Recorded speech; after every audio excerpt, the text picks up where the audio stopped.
Let's bring in Chris Sims, Pro Football Talk Live co-host. You'll find him on Football Night in America, and, of course, former NFL quarterback. How would your dad have reacted if you did something like that with information and pranked somebody when you were a youngster? Well, he would have gone crazy. I mean, I don't know. He probably wouldn't have talked to me for a month. I'd have been grounded, right? Anything I wanted, right? I want a new pair of sneakers. Dad, I want to go here. That he'd be like, no, sorry. Now you can sit in your room and think about what you're doing, right? I mean, or what you did. So it would be, hey, it was a big time mistake. There's no doubt about that, right? The Jax Ulbrich kid, yeah, he got caught up in being young and friends thinking it might be funny and lost like his, humanity. And like what I just heard you say, hey, I know other guys got pranked, but Shedeur Sanders is Shedeur Sanders. Yes. And he was sliding and it was the biggest story in American sports. So it did seem like piling on, and agreed with everything you said there off of that. The NFL's at fault here too, Dan. That's the other part of this. Right now, you're totally right. The GM, the head coach, the owner, that's all that needs the information, right? We don't ever see a defensive coordinator get on the phone when it's a quarterback being picked or any of that. But also within this, and maybe why they didn't come down as hard as people might have liked and all of that, is the NFL sent a mass email that is on the waiver wire to people, to everybody, the IT guys, the equipment guys, all of it. So there was way too many people that had that number to begin with, and they got to fix some of the things on their end as well. Let's revisit the draft because I don't know how good Cam Ward is, but I do know that the draft coverage quickly went from, hey, how about a round of applause, Cam Ward, number one. Now let's talk about Travis Hunter. Right. I always trust your judgment. You and Orlovsky, when it comes to assessing quarterbacks, I take note. And your track record shows, when a quarterback is up too high or maybe one's too low. Cam Ward at number one. Is he number one because there's no other quarterbacks who were worthy of that status, or is he truly a number one overall pick? Truly a number one overall pick. Okay. Along the lines of what you're saying, it's the most least talked about, under the radar number one pick, I think, in the history of football.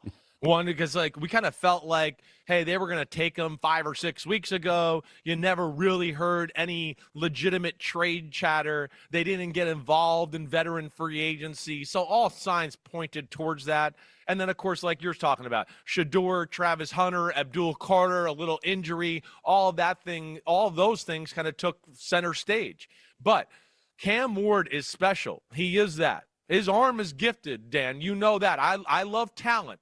And again, I'm into that. Yeah, the greatest quarterbacks of all time had some supreme elite talent. That's why they were the greatest of all time, right? Joe Montana might be the one out of the top 10, top 15 quarterbacks of all time where you'd go, he might not have an elite physical trait, but he had a lot of good traits, and he had some other intangibles that brought him over the top. Cam Ward, rocket arm, right? Can throw it any way you want, sidearm, over the top, whatever. Phenomenal in the pocket, sees the field well, can make plays outside of the pocket.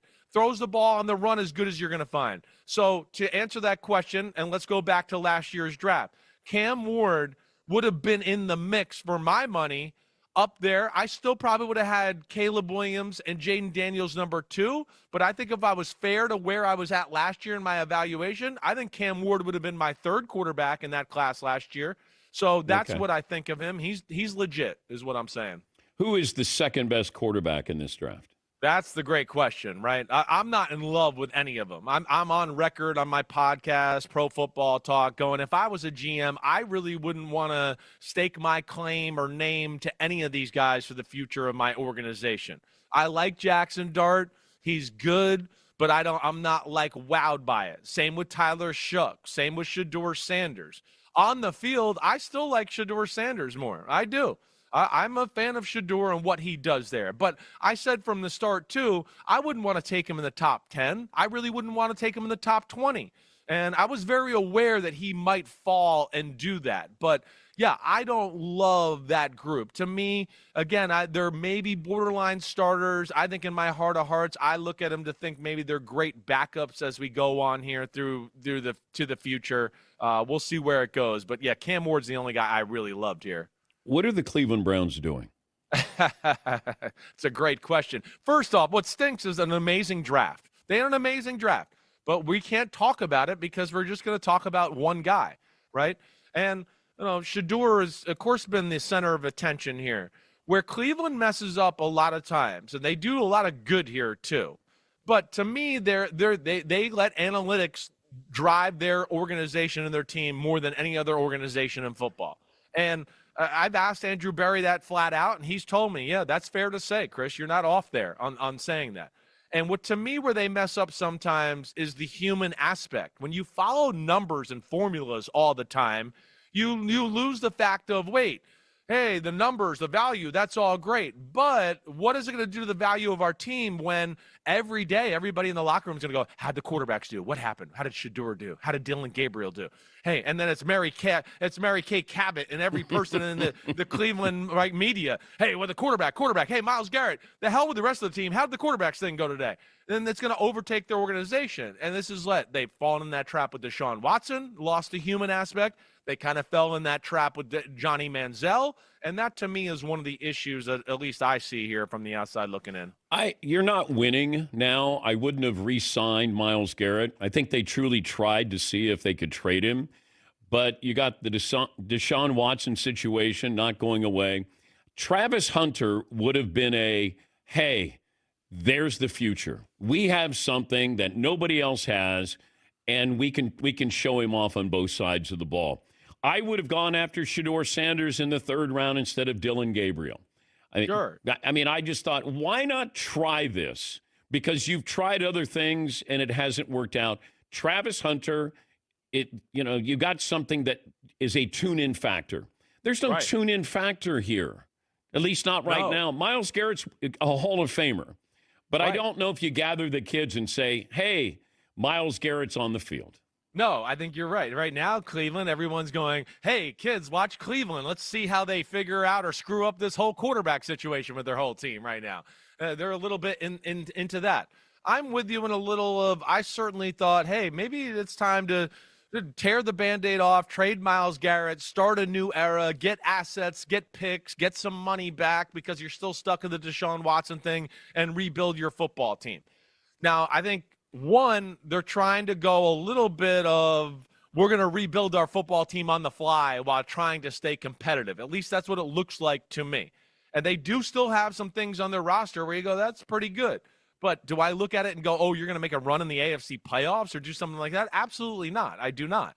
So, yeah, I would have been more in favor of that as well. Now, the Travis Hunter thing, I hear what you're saying. I get you. And he definitely would have been like a household name, and let's see what they do and how he does things there too. But what they got in that trade was pretty special. They got a trade haul of basically like somebody traded up for a franchise quarterback to get him. And I'm not going to fault them for that. And then they got a bunch of good players after that, certainly. So we'll see where this goes. But it feels like to me they're like, hey, we're kind of good enough. We're going to kind of try to stay competitive, and maybe we can still sneak into the playoffs here. But I want to go, I don't know. I think that's kind of far-fetched. Okay, but this was brought to my attention yesterday. If I'm Jacksonville and I traded for Travis Hunter, I basically got 2 first-round picks with Travis Hunter. So he's a first-round pick as a receiver, first-round pick as a defensive back. I have to look at it that way, that even next year, we're going to be better. That draft pick might be 23rd, but our first-round draft pick next year is Travis Hunter as the defensive back. Maybe it was Travis Hunter as the wide receiver. I don't have a problem with them viewing it that way, that they got something that is a tune-in factor. I get it. You're in the entertainment business. Right. You know? I'm not mad at you. You're saying things. I don't disagree with what you're saying there. Jacksonville has something now that we all go, damn, Travis Hunter, huh? And let's just not forget, too, the number one reason the guy, Liam Cohn, was hired was to go, wait, fix our $55 million number one paid player on our team who's supposed to carry the franchise. Yes. So within that addresses that, too. Now, we'll see where it all goes. Travis Hunter, though, I will say this, Dan. I think he's a receiver, and you're hearing that right now. They're going to let him start at receiver. That he could be a guy that gets 80, 100 receptions right off the bat first year. Corner, right, he's not an outside, shut-down, island man corner. He can't do that. The good receivers in football will torch him on the outside. He's going to have to be kind of like a zone, nickel, safety, hybrid type of guy, right? So we'll see where that all goes. It's going to be interesting. We've seen nothing like this before, so it's kind of awesome. Given what the Steelers did or didn't do in the draft, leads you to believe what are they going to have in the quarterback room? Yeah, it makes me believe that Aaron Rodgers is going to be there and that they know that, and there's kind of a wink, wink, nod, nod deal, whatever. Rodgers has said he's got some off the field issues he's got to deal with, whatever it is. I don't know. Or he just going, wait, I don't need to be there every waking moment in late April and early May, and let me just come in a little bit later and get my body right and rehab the way I want. But yes, I think they're looking at it and they're expecting Aaron Rodgers to be there, and they're a team that's looking at it to go. And what the draft told me is that they want to be good this year and they're going to try to make a run at this thing in the AFC. That's what at least I see right now. Do you think that Aaron Rodgers, and I don't know if he has the power to say this to Mike Tomlin, but he could suggest, hey, I'm not going to sign until after the draft, or I'm not coming in until after the draft. I want to make sure that you don't take a quarterback early. You don't take a quarterback with the 21st pick. You don't take Shedeur Sanders. You don't take Jackson Dart. Because he doesn't want to be in a situation where if he struggles, then all of a sudden people are going to say, hey, when are you going to put in the rookie? I mean, I don't know. I don't think he would do that. I don't. I think Pittsburgh's looking at it like we're in win now mode overall. Okay. And I think, too, he's smart enough, they're smart enough that they probably led him to believe that that wasn't going to be part of the scenario no matter what. If we draft a quarterback, it might be in later rounds. Don't worry, it'll be no threat to you or whatever. So I think they've done whatever they've had to do. And then, yes, with the draft itself, the D tackle, the running back, the DN from Ohio State. And, of course, we know they're a damn good team anyways. And now they got DK Metcalf, and we'll see where all that goes. I think they're being very honest and have probably led them in the right place here. And that's why it'll happen here any day or any month here soon. You were on the staff with Bill Belichick. What do you make of his start there at North Carolina so far? I want to go, who are you and what did you do with Bill Belichick? That's what I want to do. Where did the guy go that would never do any of these things ever? And it's kind of been a year-long tour of that. I don't talk to the media. I'm on to Cincinnati, but now I'm out of the game, and I'm going to be on every media show in the world and do things that I used to not like to do when people did to me, and I'm going to dissect and question the coach that took over for me in New England. So I didn't love any of that necessarily, right? And, yes, it's a little awkward. I mean, I don't know. I mean, yeah, just the whole situation with his girlfriend, how it's being handled there. I just feel like, gosh, if anybody around Bill Belichick – 10 years ago, and this was going on somewhere else, people would be like, man, Bill or the New England staff's like, what the hell is this team doing with this and the girlfriend running interviews and all that? So it's all a little awkward to me right now down there in North Carolina. Well, Ross Tucker, who played in New England for, I think, 2 years, said that Bill controlled everything. What's in the monitors in the hallway or the lunch, Definitely. like everything. Right. All of his media responses, it was all controlled. That's what this is like a body switch movie, like Freaky Friday or something. Like maybe right. Zac Efron is being Bill Belichick and posing at the beach with his girlfriend. Yeah, something like that. Men in Black, some alien got inside there. I don't know what's going on, but it is. It seems awkward. I know he's the greatest coach of all time. I got that. He's awesome. And I don't doubt that they won't have some success and he'll make North Carolina a little bit better. But is he in it for the long haul? I certainly think that's a fair question. And then, yes, the approach itself and some of the things he's done, I just go, I've never seen Belichick act like this, talk like this, anything like this, and it's just a little different right now. But also, if his goal is to get back in the NFL, I think this hurts. Definitely, right? Dan. If I'm an owner, I'm going, what is going on?